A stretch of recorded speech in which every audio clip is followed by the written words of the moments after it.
বিসমিল্লাহির রহমানির রহিম। যারা আমার সঙ্গে আছেন সবাইকে আসসালামু আলাইকুম। আজকে অনেক দিন পরে বারান্দার গাছগাছালি দেখাবো। আর বারান্দায় আমার 4টা ডাটা গাছ হয়েছিল। আর এই যে তার মধ্যে এটা অবশ্য একবার ভেঙে খেয়ে ফেলেছিলাম। তারপর সেখান থেকে আবার দেখেন কত বড় একটা হয়েছে। আর এটার মধ্যে ফুলও আসছে। আর এটা হচ্ছে বিলাতি ধনেপাতা।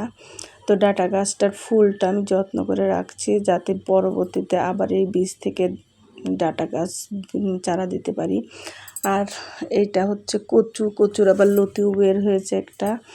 তো এবছরই প্রথম কচুর লতি আসছে। আর এটা দেখেও অনেক ভালো লাগছে, তবে লতিটা কত বড় হবে জানি না, কারণ আমার পানির পটটা অনেক ছোট। এর মধ্যেই কচু গাছ আর আম গাছগুলো আমার যেটা আম খেতে দিয়েছে, যেটাই মুখে ভালো লেগেছে সেটাই এরকম চারা দিয়ে রেখেছি। আর এই চারাগুলো পরবর্তীতে আমি যখন বাড়িতে যাব তখন নিয়ে যেয়ে বাড়িতে বুনে দিব। এর আগেও এভাবে নিয়ে গিয়েছি। আর এটা আমার হচ্ছে অ্যাডিনিয়াম। তো অ্যাডিনিয়ামের অনেকগুলো ফুল ফুটেছিল, এগুলো ফোটা শেষ হয়ে গেছে, এখন বাকি 2টা দেখছি। আর পেয়ারা গাছটাও কিনে এনেছি 150 টাকা দিয়ে। আর এটা অনেক লম্বা হয়ে যাচ্ছে, যার কারণে মাথাটা ছিঁড়ে দিয়েছে, যাতে এখান থেকে আরও ডালপালা বের হয়। আর বাগানে তেমন কিছু গাছ নেই, যদিও রোদ পায় না। আর হালকা পাতলা যতটুকু রোদ পাই তার জন্যে একটু বোনা। আর একটু ধনেপাতাও বুনেছি, তবে হয়নি, মাত্র 2-3টা গাছ হয়েছে। তারপরও এটুকুই আমার অনেক বিনোদনের জায়গা, সবসময় এগুলো একটু দেখতে থাকি।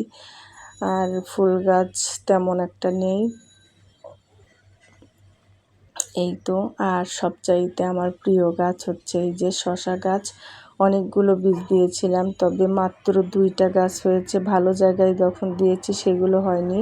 আর মাত্র 2 লিটারের একটা তেলের ডিব্বার মধ্যে দিয়েছি, এটাই হয়েছে।